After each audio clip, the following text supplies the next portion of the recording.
আমি তোমার সঙ্গী হতে চাই। মানে তোমার জীবনের দর্শনগুলো শিখতে চাই। কি বলতেছে ওরা?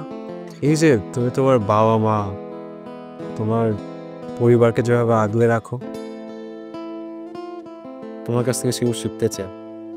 একটু সুখের সন্ধান। আচ্ছা শোন, সবকিছু আলোচনা করে কক্সবাজার ফিক্সড করা হয়েছে, আর সবাই 5,000 টাকা করে জনপ্রতি আমার কাছে জমা দিব। শহরে দারুণ মজা হবে। জোস, এবার সিনিয়র জুনিয়র কাঁপাবো মামা, বুঝোস নাই? তোরা যা, এবার আমি যাইতে পারবো না, আমার একটু ঝামেলা আছে। শালা এমন করে কেন? এই তুই কি ফকিন্নি? একদম প্রত্যেকটা ট্রিপ ওর জন্য আমাদের ক্যান্সেল হয়ে যায়। তা আমার পারিবারিক একটু সমস্যা আছে। আচ্ছা তুই প্যারালিস তো, তোরটা আমি দিয়ে দেবো, যা। দোস্ত, তুই তো অনেকবারই হেল্প করছিস, এইভাবে আর কত বা? তার থেকে হলো তোরা ঘুরে আয়, যা, আমি এবার না যাই। এটা কোনো কথা? এই শান, তা তুমি আমারটা দিয়ে দিও। তুমি কি আমার গার্লফ্রেন্ড লাগো? যাও দূরে যাও। আসছে। তুই শুধু আপার সাথে এমনই করে। কি অবস্থা কাজল? দিতে যাবে না? হাসির যাবে না বলার পরে যে পরিমাণে বকা খেলো, তাতে কি আমার না গিয়ে পারা যায়? হাই,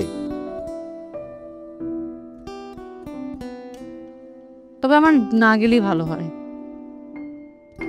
এটা আবার কে বললো? আব্বাকে বললে আব্বা টাকাটা ম্যানেজ করে দিবে জানি, কিন্তু এই টাকাটা ম্যানেজ করতে আব্বার অনেক ধকল যাবে। কিন্তু ধকলটা শুধু বাবাদের উপর থেকেই যায়। আসলে কোন বাবারই না চায় যে তাদের সন্তানের সকালাত পূরণ করতে? একটা কথা বলি, তুমি চলো আমাদের সাথে ট্যুরে, তোমার চাঁদার টাকাটা আমি দিয়ে দিই। না না, সেইটা কিভাবে হয়? না, আরে চলো না, সবাই মিলে অনেক আনন্দ করা যাবে। আনন্দ হবে আমিও জানি, কিন্তু ওই আনন্দের চেয়েও অনেক গুণ কষ্ট হবে আমার বাবার টাকাটা জোগাড় করতে।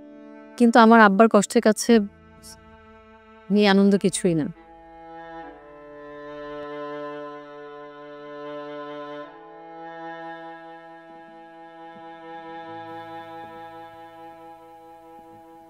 কাজল,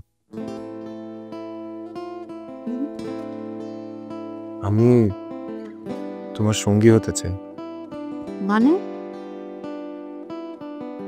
তোমার জীবনের দর্শনগুলো শিখতে চাই। কি বলতেছে ওরা? এই যে তুমি তোমার বাবা মা, তোমার পরিবারকে যেভাবে আগলে রাখো, তোমার কাছ থেকে সেগুলো শিখতে চাই। একটু সুখের সন্ধান চাই, যা সব থেকেও আমার নেই। এমন তো মনে হয় আমাদের, দূর থেকে অন্যের জীবন সুন্দরই লাগে।